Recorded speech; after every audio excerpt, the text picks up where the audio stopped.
The defining moment isn't when you reach the top. It's when you decide to keep climbing even though your hands are bleeding and your legs are shaking. That's what separates the successful from the rest. Not talent, not luck, not circumstances. Just a simple decision that 99 of people refuse to make. Look around this room. Take a moment. Really look at the faces surrounding you.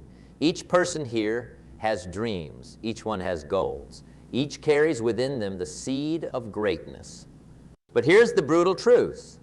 Most will never reach their potential. Most will settle for good enough. Most will choose comfort over growth. Most will find excuses instead of solutions. And that's why they fail. You nodded just now, didn't you? Because deep down, you know what I'm talking about. You felt that tension between what you want and what you're willing to do to get it. Today I want to talk about that gap. That crucial space between desire and achievement where most people get lost. I'm going to share with you the one thing, the fundamental difference that separates extraordinary achievement from mediocrity. This isn't about motivation. Motivation comes and goes like the weather. This is about something far more powerful. Have you ever noticed how some people manage to produce results year after year, while others just talk about what they're going to do someday? The difference isn't what you think. It's not about working harder. Many people work incredibly hard, yet never break through. It's not about being smarter. We all know brilliant people who never reach their potential. It's about something else entirely. Something so simple yet so difficult that 99 people will never do it consistently enough to transform their lives. Are you ready for it? The secret is successful people take persistent, consistent action aligned with their highest values and goals, regardless of how they feel in the moment. That's it. That's the difference. Now, you might be thinking, that's obvious. I already know that. And intellectually, you do. We all do. But knowing and doing are worlds apart. Let me share something with you. For 7 years, I struggled financially. My income barely covered my expenses. I read all the books, attended all the seminars, set all the goals. I had the knowledge, but my life wasn't changing. Why? Because I was stuck in the cycle that traps 99 of people. I was waiting to feel ready, waiting for the perfect circumstances, waiting for motivation to strike, waiting for someone to save me. And while I was waiting, life was passing me by. Does this sound familiar? It should, because we've all been there. We've all found ourselves making promises we don't keep, setting goals we abandon, and wondering why success seems to elude us. But here's what changed everything for me. I realized that the people I admired most didn't wait for perfect conditions. They created them. They didn't wait until they felt confident. They acted their way into confidence. The now who succeed understand the fundamental truths. Action precedes feeling, not the other way around. Most people believe they need to feel motivated before they take action. That's backward. The truth is, taking action creates motivation. Accomplishment breeds confidence. Success generates enthusiasm. Let me ask you something. How many times have you talked yourself out of doing something important? Because you weren't in the mood or didn't feel ready? Be honest with yourself. That right there is why most people fail. They become servants to their emotions rather than masters of their actions. I want you to think about a goal you've been pursuing. Maybe it's building a business. Maybe it's improving your health. Maybe it's strengthening your relationships. Now, ask yourself, what actions have I taken in the past week that directly contribute to this goal? Not what have I planned, not what have I thought about, what have I actually done? The gap between your answer and what you know you should be doing. But don't beat yourself up. Understanding this gap is the first step toward closing it. Here's what the one do differently. They make decisions based on values rather than, when you operate from values, you do what matters, regardless of mood. When you operate from feelings, you do what's comfortable regardless of consequences. The choice between these two approaches determines the quality of your life. Let me give you an example. Every morning, I have a choice. I can hit the snooze button and get a few more minutes of sleep, or I can get up and start my day with purpose. My feelings almost always vote for more sleep. My values vote for getting up. For years, I let my feelings win that battle. And for years, I wondered why I couldn't seem to get ahead. Then I realized something profound. Every time I choose immediate comfort over long-term growth, I'm casting a vote for the kind of person I'm becoming. And those votes add up. But I've figured this out.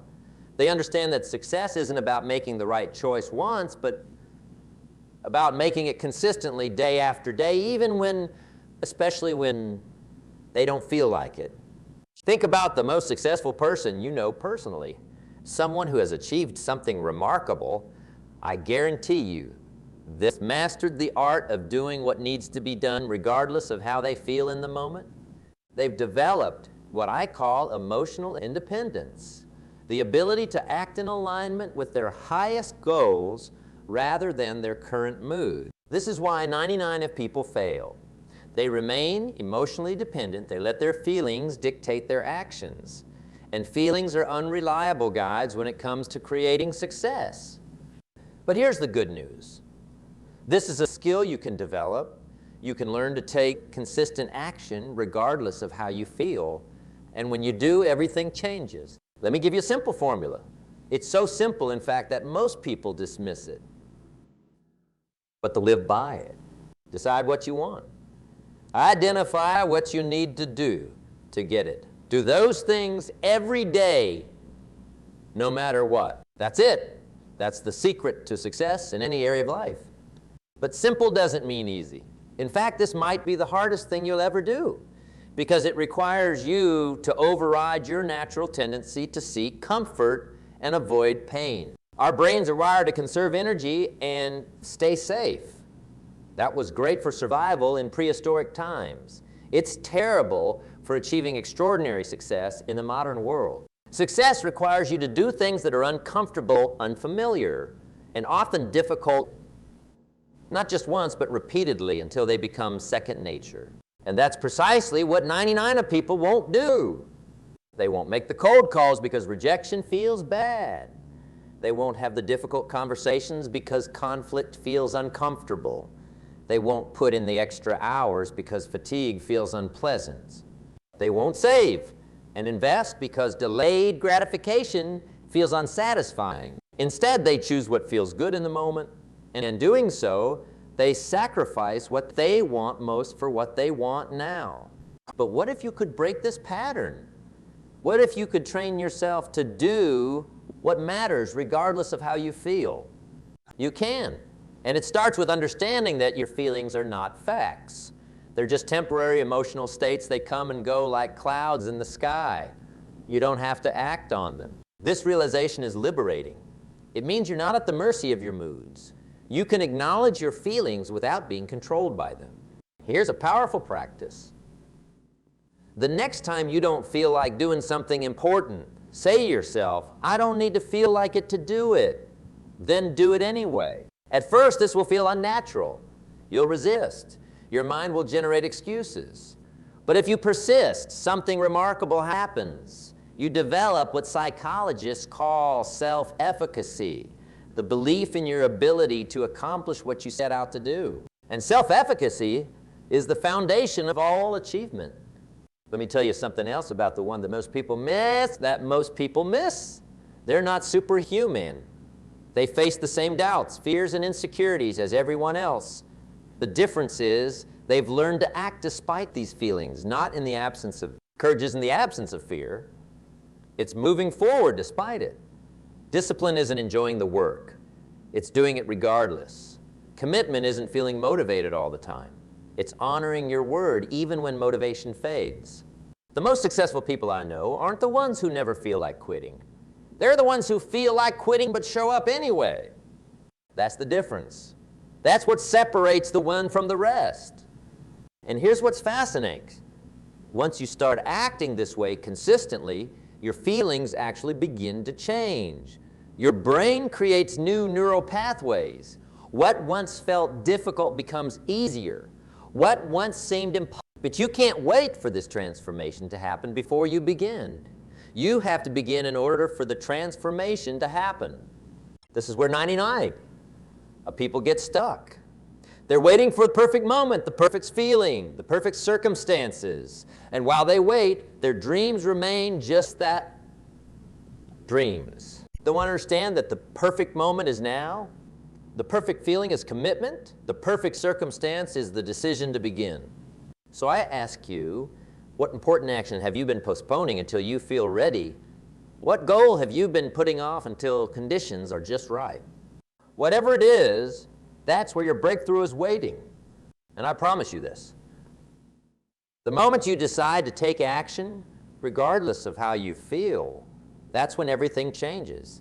That's when you join the win. Because success isn't about feeling good first and then taking action.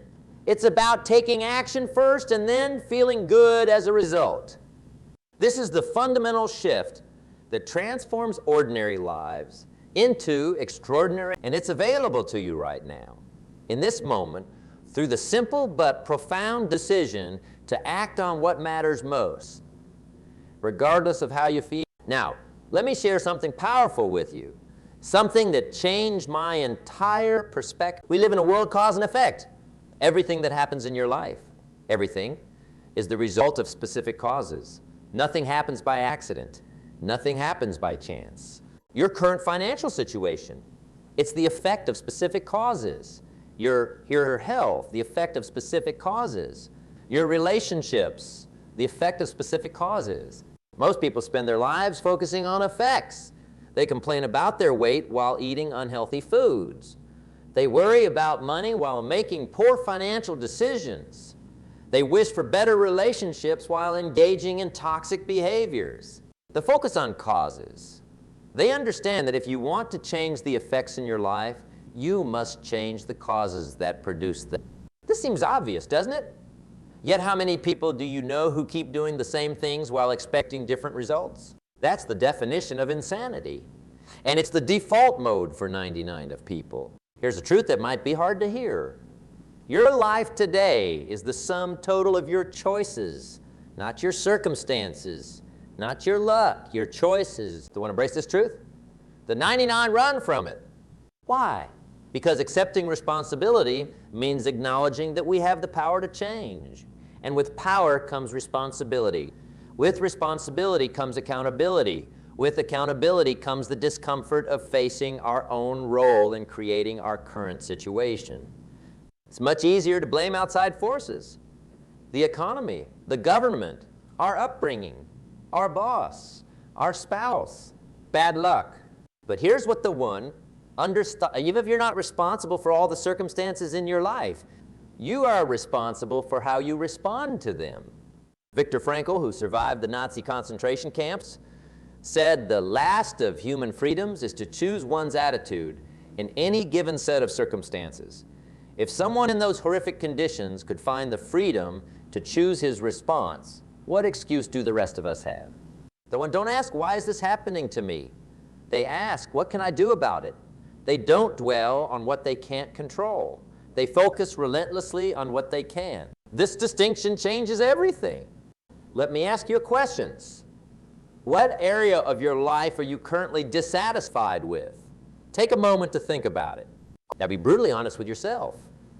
What actions have you been taking that directly contribute to this situation?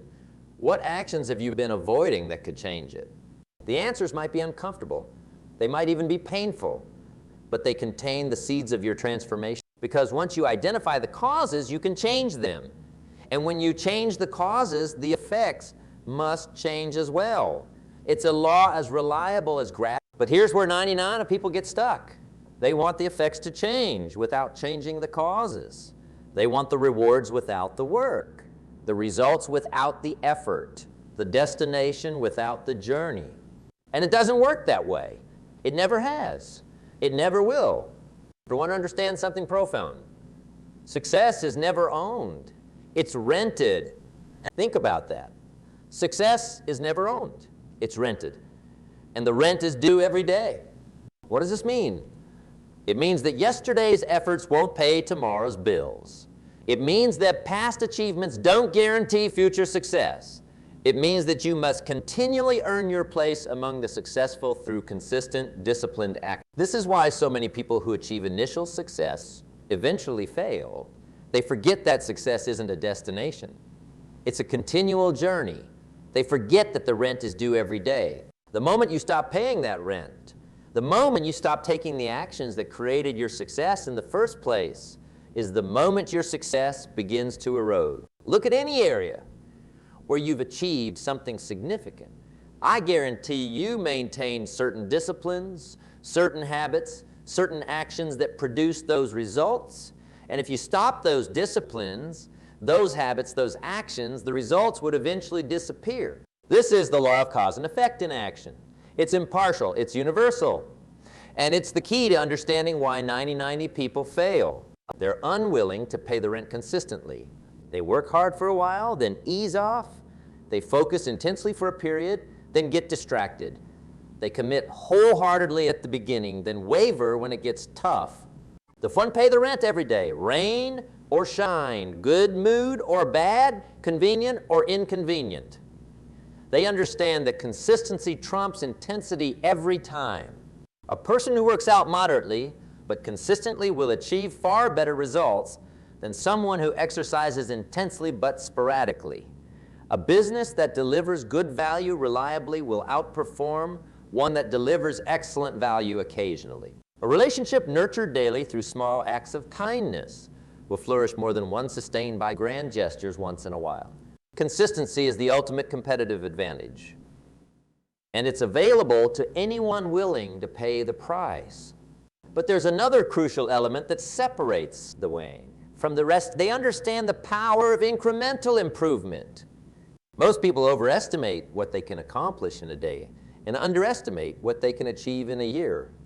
They want dramatic results immediately, and when those don't materialize, they give up. If they want to take a different approach, they focus on getting just a little bit better each day. They understand the compound effect of small improvements made consistently over time. If you improve just one daily, after a year, you'll be 37 times better. Not 365, better. 37 times better. That's the power of compound growth. But this approach requires patience and faith. Patience to keep showing up day after day when results aren't immediately visible. Faith that the process will work if you stick with it long enough. And that's precisely what 99 people lack. They want the transformation without the transition. They want the butterfly without the chrysalis. They want the oak without the acorn. But nature doesn't work that way, and neither does success. Growth is gradual, then sudden. It follows what appears to be a flat line for a long time before a dramatic upturn. To understand this pattern and trust the process even when progress seems slow. They know that most meaningful achievements require a long-term perspective. They're willing to delay gratification now for greater rewards later. The 90 guard, on the other hand, sacrifice their future on the altar of the immediate. They choose what feels good now over what produces results later. The short-term thinking infects every area of life. It's why people rack up credit card debt instead of building savings. It's why they binge-watch television instead of reading books that could change their lives. It's why they react emotionally to criticism instead of using it as feedback to improve. They have developed the habit of making decisions based on their long-term impact rather than their immediate payoff. They ask, will this choice move me closer to my ultimate goals? Rather than, will this choice make me feel good right now? This perspective shift is transformative. It turns obstacles into opportunities. It turns failures into lessons. It turns setbacks into setups for comebacks. But it requires a fundamental rewiring of how we think and act. It requires us to override our natural tendency toward immediate gratification. How do we do this? How do we join the ranks of the win? It starts with clarity. You must know exactly what you want and why you want it. Your why must be powerful enough to pull you through the inevitable challenges and setbacks. Without clarity, consistency is impossible. You'll drift from one goal to another, never gaining traction, never building momentum. You'll be like a ship without a rudder, at the mercy of whatever winds happen to be blowing at the moment. They would take the time to get clear about their values.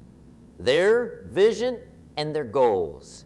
They write them down. They revisit them regularly. They use them as a compass to guide their daily decisions and actions. Once you have clarity, the next step is to develop rituals. Specific, concrete actions you take consistently regardless of how you feel. Rituals remove the need for willpower because they become automatic over time. The most successful people I know have morning rituals that set them up for productivity. They have work rituals that keep them focused. They have relationship rituals that nurture their connections with others. They have health rituals that maintain their energy and vitality. These rituals aren't occasional. They're non-negotiable. They're as much a part of their day as breathing. The 99 rely on motivation, which is fickle and unreliable. The worldly on discipline, which is steady and dependable. But here's something crucial about discipline that most people misunderstand. It's not about forcing yourself to do things you hate. It's about training yourself to do what serves your highest goals and values, even when you don't feel like it in the moment. True discipline isn't punishment, it's freedom. It's the bridge between where you are and where you want to be. It's what allows you to live by design rather than by default. And it's built through small, consistent actions taken day after day. This brings us to another key distinction between the one and the rest. They focus on systems rather than goals. Goals are important for setting direction, but systems are what actually produce results. A goal is winning the championship. A system is what you do at practice each day.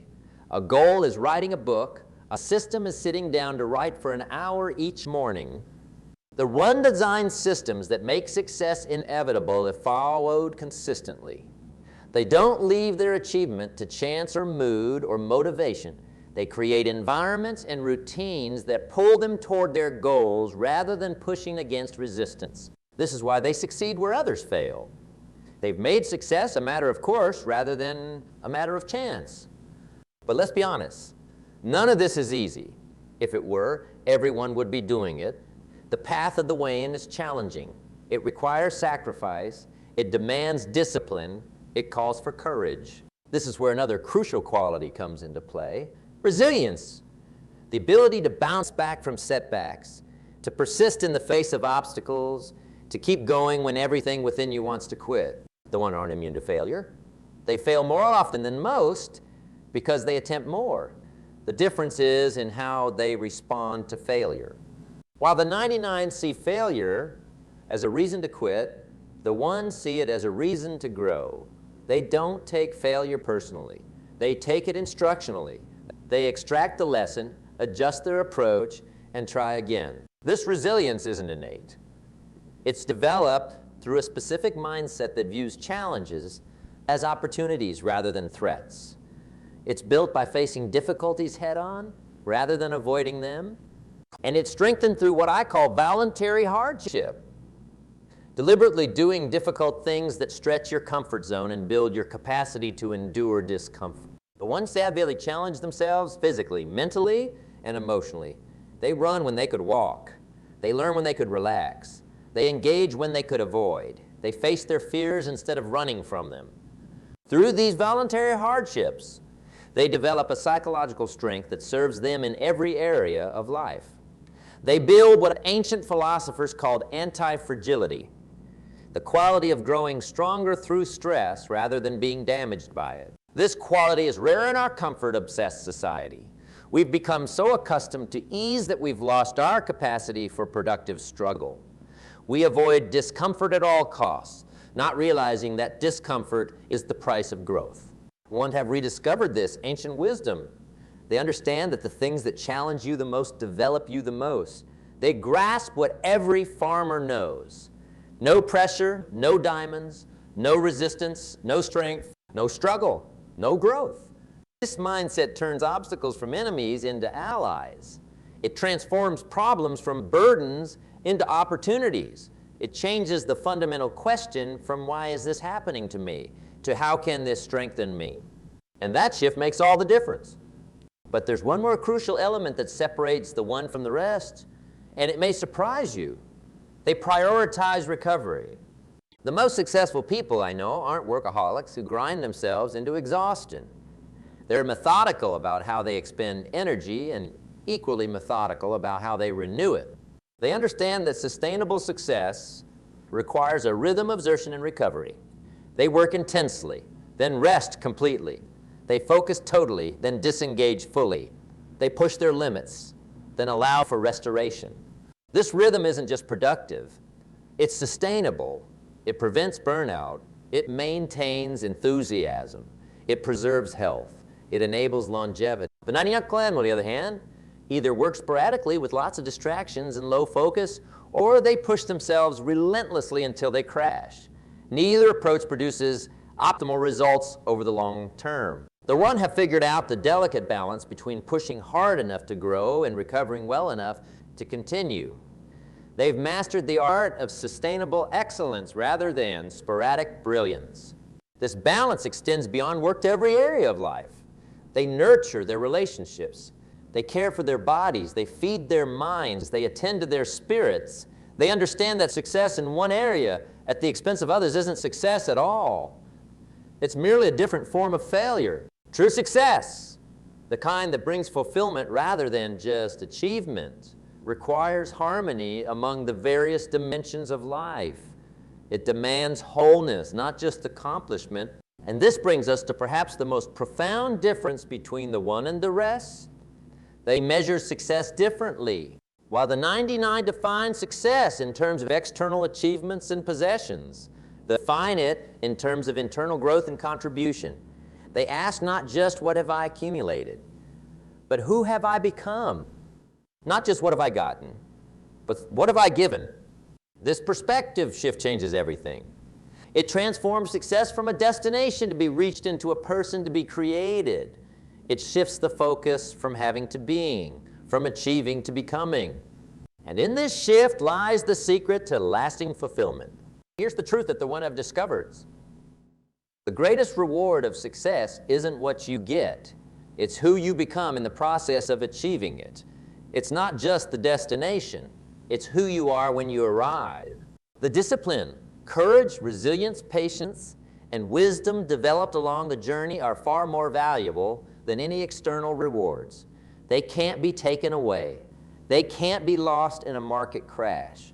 They can't be stolen. They become part of who you are. Your character, your identity, your legacy. This is why the one continue to pursue growth even after they've achieved conventional success. They understand that the journey never ends, that there's always another level, another challenge, another opportunity to become more, give more, and they embrace this journey not as a burden, but as a privilege, not as something they have to do, but as something they get to do, not as a sacrifice, but as a gift. This is the ultimate mindset shift that separates the one from the rest. They don't just endure the path to success. They fall in love with it. They don't just accept the process. They embrace it. They don't just go through the motions. They bring their full selves to each moment, each challenge, each opportunity for growth. And that's what I'm inviting you to do today. Not just to understand intellectually what separates the one from the rest, but to make the decision, the profound, life-altering decision to join their ranks, to become someone who takes action regardless of mood, who focuses on causes rather than effects, who pays the rent on success every day, who embraces incremental improvement, who values consistency over intensity, who builds resilience through voluntary hardship, who balances exertion with recovery, who measures success by internal growth and contribution rather than external achievements alone. This decision, should you make it, will not be easy to keep. There will be days when you falter, moments when you question, times when you doubt. That's part of being human. Even the one experience these challenges. But what separates them is their commitment to getting back on track quickly. They don't let a momentary lapse become a permanent surrender. They don't allow a single failure to define their identity or determine their future. They acknowledge their mistakes, learn from them, and move forward with renewed determination. And you can do the same.